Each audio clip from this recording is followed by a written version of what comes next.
आज मैं कुछ आपको बहुत ही इंपॉर्टेंट टॉपिक्स बताऊंगा, जैसे कि हमारा आज का पहला टॉपिक होगा अफबाउ रूल, और अफबाउ रूल के बाद मैं आपको हर्ट्ज रूल क्लियर करूंगा, और फाइनली मैं आपको आज पाउलीज एक्सक्लूजन लॉ, ये 3 टॉपिक आज हम इस वीडियो में क्लियर करेंगे। सबसे पहले हम बात करेंगे अफबाउ रूल की। बहुत सारे स्टूडेंट्स को एक बड़ा कंफ्यूजन रहता है कि अफबाउ वाज अ साइंटिस्ट।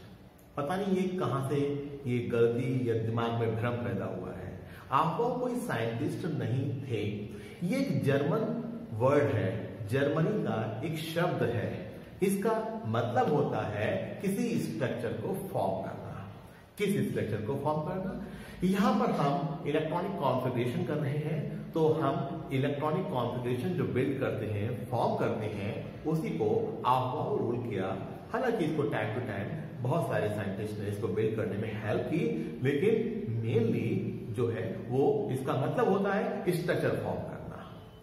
अब इसका स्टेटमेंट समझ लेते हैं। इसकी स्टेटमेंट के अकॉर्डिंग अगर हम हाइड्रोजन के इलेक्ट्रॉनिक कॉन्फ़िगरेशन से स्टार्ट करें और उससे स्टार्ट करने के बाद एक एक इलेक्ट्रॉन बढ़ाते जाएं, तो हम किसी भी ऐसे एलिमेंट का इलेक्ट्रॉनिक कॉन्फ़िगरेशन बना सकते हैं जिसमें एक से ज्यादा इलेक्ट्रॉन्स हो सकते हैं। इन अदर वर्ड, जब भी इलेक्ट्रॉन सबशेल्स में एंट्री करते हैं तो उनकी entry increasing order of energy के अकॉर्डिंग होती है, यानी वो ऊर्जा के बढ़ते हुए क्रम के अनुसार ही भरे जाते हैं। इसका मतलब क्या है? इसका मतलब यह है कि सबसे पहले इलेक्ट्रॉन उस वाले सबशेल में एंट्री करेगा जिसकी एनर्जी कम होती है, और जब वो भर जाएगा उसके बाद उससे अगला वाला सबशेल भरना शुरू होगा। और इस तरह से जब सारे सबशेल्स किसी शेल के भर जाएंगे तब अगला वाला शेल भरेगा। हालांकि इसके भी कुछ एक्सेप्शंस हैं जो मैं अभी आपको यहां पर समझा दूंगा कि किस तरह से फिलिंग होती है। लेकिन सबसे मेन बात यहां पर है कि जब भी इलेक्ट्रॉन की फिलिंग होगी तो वो फिलिंग होगी अकॉर्डिंग टू एनर्जी। एनर्जी जिसकी कम है इलेक्ट्रॉन की पहले भरा जाएगा, जिसकी एनर्जी ज्यादा है उसका नंबर बाद में आएगा। इसको मैं पूरी तरह से आपको एक्सप्लेन कर दूं, लेकिन उससे पहले मैं आपको बता दूं कि किस सबशेल में कितने इलेक्ट्रॉन्स फिल होते हैं। तो पहले समझ लेते हैं हम। वैसे मैंने आपको इससे पहले की ट्यूटोरियल में बताया था कि S, P, D, F 4 subshell होते हैं और चारों में कितने कितने ऑर्बिट्स हैं। अगर आपको याद हो तो मैंने कहा था S में एक सबशेल, S सबशेल में 1 ऑर्बिटल था, P में 3 ऑर्बिटल थे, D में 5 ऑर्बिटल थे और F में 7 ऑर्बिटल थे। और एक ऑर्बिटल की कितनी क्षमता होती है, कितने इलेक्ट्रॉन एकोमोडेट कर सकता है? तो यहां समझ लीजिए, एक ऑर्बिटल में 2 से ज्यादा इलेक्ट्रॉन नहीं भर सकते, एक क्लॉकवाइज एक एंटी क्लॉकवाइज, तो 2। इसका मतलब है हमारे S में कितने इलेक्ट्रॉन्स हो सकते हैं मैक्सिमम? S में हमारे मैक्सिमम 2 इलेक्ट्रॉन्स हो सकते हैं। इसी तरह P में हमारे 6, D में 10 और F में हमारे 14 इलेक्ट्रॉन्स फिल हो सकते हैं। इनसे ज्यादा फिल नहीं होंगे, इनसे कम हो सकते हैं। नंबर 1। नंबर 2, इनको फिलिंग करने का एक तरीका होता है, अफबाउ रूल जिसको कहते हैं, वो मैं आपको पूरा ड्रॉ करके दिखाता हूं। इसको 1 बाय 1 देख लीजिए। यहां पर देखते हैं, मैंने आपको बताया था पहले वाले शेल में केवल एक सबशेल S होता है, तो पहले में हम लिखेंगे केवल 1S। इसी तरह सेकंड में S के साथ साथ P सबशेल भी पॉसिबल है, और थर्ड में S, P के साथ साथ D भी पॉसिबल है, और फोर्थ में S, P, D के साथ में F भी हो सकता है। ऐसे ही हम कुछ और भी तैयार कर लेते हैं। 5S, 5P, 5D, 5F, 6S, 6P, 6D, 6F नहीं लिखते हैं क्योंकि अभी हमें वो एलिमेंट नहीं मिले हैं, उन एलिमेंट के बारे में कोई इंफॉर्मेशन नहीं है जो कि 6f में आते हैं, तो मैं इसको यहां पर छोड़ देता हूं। 7s 7p, इसके आगे भी मैं आपको यहां पर छोड़ देता हूं क्योंकि इससे अभी आगे के नहीं मिले हैं। चाहे तो हम इसको लिख सकते हैं, कोई प्रॉब्लम भी नहीं है। और अब इसमें किस तरह फिलिंग होगी वो हम समझते हैं। मैं इसको एक मेथड से कट कर रहा हूं, आप भी उस मेथड को देखिए, तब आपको समझ में आएगा किस तरह आप इसको पहचानेंगे। सबसे पहले आप देखिए यहां पर हमारा कौन सा कट हो रहा है, 1s। इसका मतलब है सबसे पहले इलेक्ट्रॉन 1s में जाएंगे। इसका ये भी मतलब है कि सबसे कम एनर्जी 1s की है, s की सबसे कम एनर्जी है, इसमें सबसे पहले इलेक्ट्रॉन जाएगा। अब हम फिर बैक आते हैं, अब हम फिर कट करते हैं, तो इसके बाद कट में आ रहा है हमारा 2s। इट मींस दैट अब इलेक्ट्रॉन 2s में फिल होंगे। और 2s के बाद अगर मैं यहां पर देखता हूं तो 2p और उसके बाद 3s, 2p देन 3s, और इसी तरह हम करते चले जाते हैं। 3p 4s। यहां ध्यान देने वाली बात है जो अक्सर हम लोगों से गलतियां होती हैं कि हम लोग 3p के बाद इलेक्ट्रॉन्स को 3d में भरना शुरू कर देते हैं। ऐसा नहीं होता, क्योंकि 3d की एनर्जी 4s से ज्यादा होती है, इसीलिए इलेक्ट्रॉन पहले 4s में जाएगा, उसके बाद ही 3d का नंबर स्टार्ट होगा। इसकी फिलिंग तब स्टार्ट होगी जब 4s में 2 इलेक्ट्रॉन फिल हो चुके होंगे, उससे पहले इसकी फिलिंग स्टार्ट नहीं होती है। नाउ नेक्स्ट, अब हम क्या देख रहे हैं, 3d 4p 5s, 3d 4p 5s। Similarly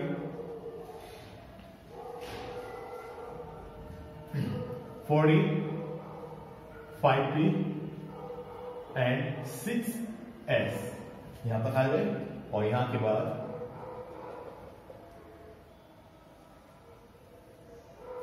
4f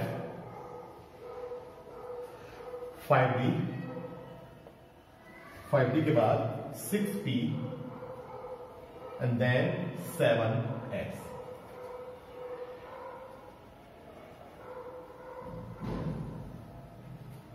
5f 6d and finally 7p। अब आपको एक बात बहुत क्लियर यहां पर समझनी है कि d, सबसे पहले d हमारा आ रहा है 4d, लेकिन 4d के बाद 5p के बाद 6s और 6s के बाद 4f, यानी 4f कितना बार ले आ रहा है, 6 भरना शुरू हो गया और उसके बाद 4f का नंबर आ रहा है। इसका मतलब ये इसकी एनर्जी बहुत ज्यादा है। एक बात और रिकॉल करिए कि जिसकी एनर्जी ज्यादा होगी वो न्यूक्लियस से उतना ही दूर होगा। तो इसका मतलब है कि हमारा 4f 6s के बाद आएगा। तो इस तरह से हम यहां पर फिलिंग देख लेते हैं। अब ये हमारा जो लेवल है इसको हम किस तरह से दिखाते हैं, यहां पर हमारे इस तरह से दिखाते हैं। इसका मतलब क्या है, इसका मतलब होता है कि 5d की एनर्जी 6p से कम है, या फिर 6p की एनर्जी ज्यादा है, 5d की कम है, एंड सो ऑन। आप इस तरह से लगा देते हैं। अगर आपसे सिंपली क्लास 11th में आप वाव जरूर पूछते हैं तो आप इस तरह से कर दीजिएगा। हालांकि इसका जो यूज है वो हमारे इस लेवल पे ज्यादा होगा। कंपटीशन में ही नहीं बल्कि बहुत जगह इसका इस्तेमाल होगा। पूरी केमिस्ट्री में इसी के ही अकॉर्डिंग आप इलेक्ट्रॉनिक कॉन्फ़िगरेशन करेंगे। बिना इसके आप कोई इलेक्ट्रॉनिक कॉन्फ़िगरेशन नहीं कर सकते, और जब इसके इलेक्ट्रॉनिक कॉन्फ़िगरेशन करेंगे उसके बाद ही आप बैलेंसी निकालिए, कुछ भी निकालिए, वो सब सेकेंडरी है। प्राइमरी चीज तो यही है, इसके बिना कुछ नहीं हो सकता। अब मैं आपको इलेक्ट्रॉनिक कॉन्फ़िगरेशन बना के दिखाता हूं। क्लास 10th में आप याद करिए, आपने कैल्शियम तक बनाए थे 2 8 8 2, उसके आगे नहीं बनाए थे, उसके आगे परेशान हो गए थे, वो भी मैं आपको समझाऊंगा। ओके, अब मैं आपके लिए कुछ एग्जाम्पल दे रहा हूं। बहुत सारी गलतियां जो आपसे होती थी क्लास 10th लेवल पर, वो अब ना हो, वो मैं यहां समझाता हूं। फॉर एग्जाम्पल, एक आपका इलेक्ट्रॉनिक कॉन्फ़िगरेशन कैल्शियम का था, कैल्शियम 20, आप इसको बनाते थे 2 8 8 2, और फिर आपसे कोई पूछता था आयरन का बना कि बताइए, आयरन का समझाइए, तब आप क्या करते थे? तब आप देखिए आयरन का होता है 26, आपसे क्या गलतियां होती थी? 2 8 8, और बाकी जो बच रहे हैं वो क्या करा आपने? आगे डाल दिया 8, और ये गलत हो गया, ये गलत हो गया। ये जो गलतियां थी आपकी वो यहां पर दूर हो रही है। हालांकि ये बोहर के अकॉर्डिंग में ठीक थी, यहां पर ऐसा क्या हुआ है जिसने इसको ठीक किया वो भी बताता हूं। मैं बता दूं इसका सही क्या होता है। सही होता है 2 8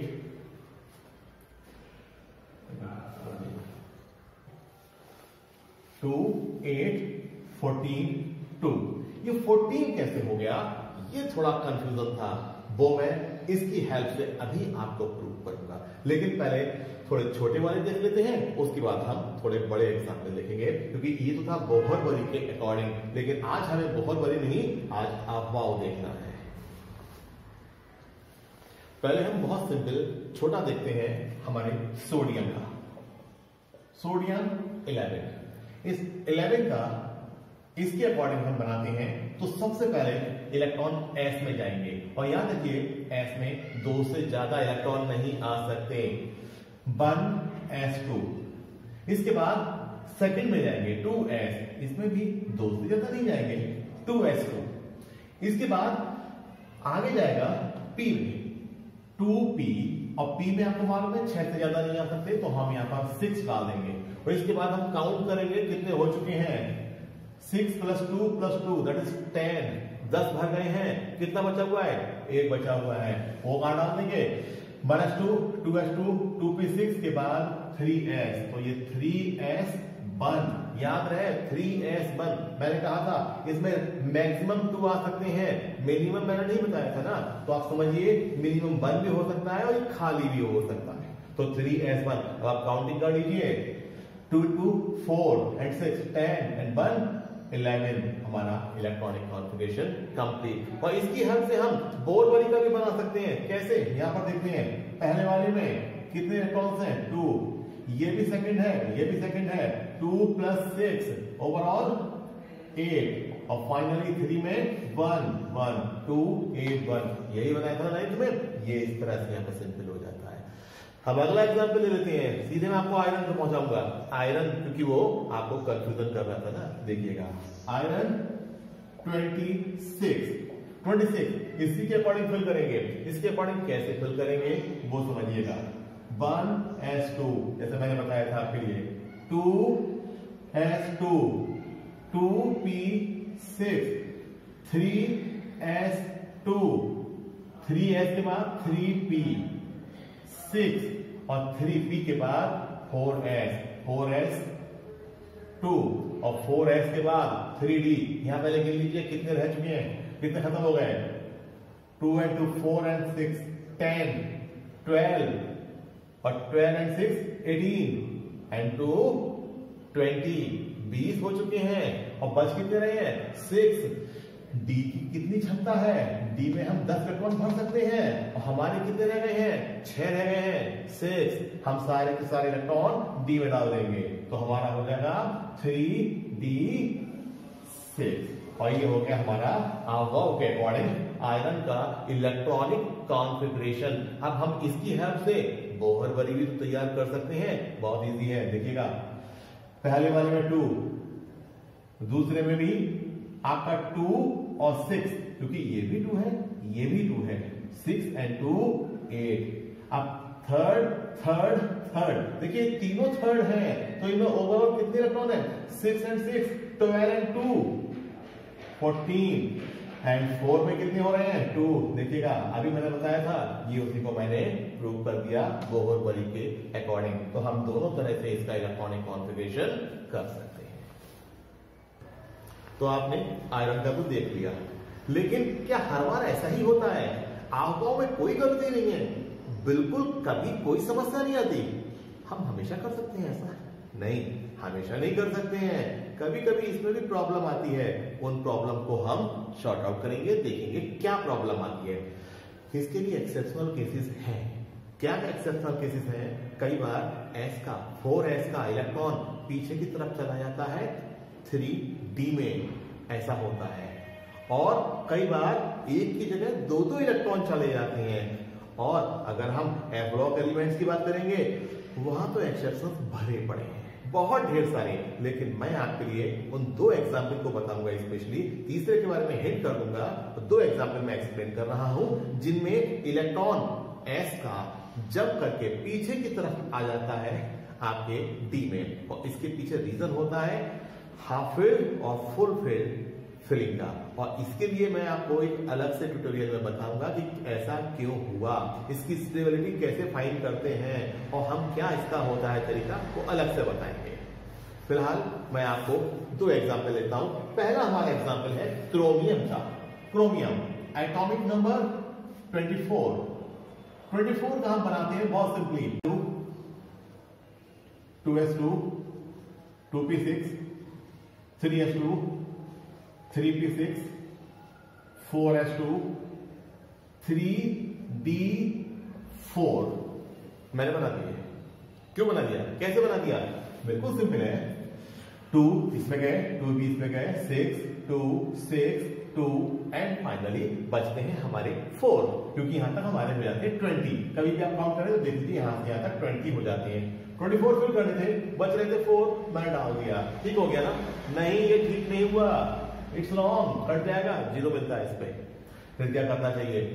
करना ये चाहिए हमको, ये देखना है ऐसा हुआ क्यों। यहां पर होना ये है, यहां से एक इलेक्ट्रॉन जब करके इधर आ गया। वो कैसे आ गया ये मैं आपको आगे समझा दूंगा। ये जब यहां पर आया, अब कंडीशन क्या बनी देख लीजिए, ये गलत था। सही क्या था हमारा? 1s2 2s2 2p6 3s2 3p6 4s1 3d5। Yes, 3d5। आपको मालूम है 5 ऑर्बिटल्स हैं, हर ऑर्बिटल में एक इलेक्ट्रॉन भर गया है। ये हाफ फील्ड स्टेज आ गई है, और यही हाफ फील्ड स्टेज इसकी स्टेबिलिटी का रीजन होता है। अगर हमने ऐसा नहीं करा होता तो यहां हम देखते हैं कि पेनल्टीमेट शेल क्या होता है? पेनल्टीमेट आउटर मोस्ट से अंदर वाले शेल को बोलते हैं पेनल्टीमेट शेल। तो यहां पर एक इलेक्ट्रॉन कम था, किसी से छीनने की कोशिश करता, छोड़ता नहीं, किसी से छीन रहा होता। लेकिन हमारा क्रोमियम मेटल है, छीनता नहीं है, छोड़ता है। तो यही रीजन, इसके आउटर मोस्ट में एक, अब ठीक है। और पेनल्टीमेट को हमें फिल करना था, इसलिए इसने एक इलेक्ट्रॉन यहां पर ले लिया। और इसको एक बात और भी है, हम इसको इस तरह भी लिख सकते हैं, वो गलत नहीं होता, कोई दिक्कत नहीं आती। कुछ बुक्स में ऐसे भी मिलेगा आपको।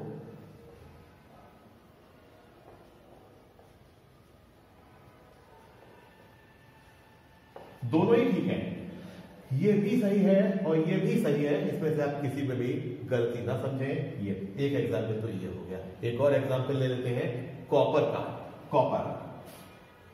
कॉपर का होता है हमारा 29 का 1s2 2s2 2p6 3s2 3p6 4s2 3d9।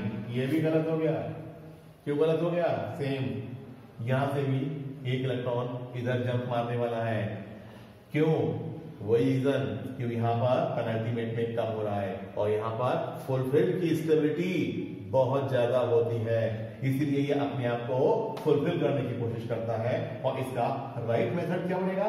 1s2 2s2 2p6 3s2 3p6 4s1 3d10, और ये हमारा सही हो जाता है।